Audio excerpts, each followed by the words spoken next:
Now, with the newer hot water heaters today, they require a different ignition.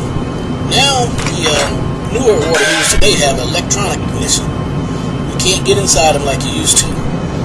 But what they do is give you a small window right here that you can see inside and see the burner and the pilot light to see if it's lit. But before we can light that pilot, we're not going to need a flame to light it. We're going to ignite it. Right here, the little red button up there, the long one. When we click that, that sends a small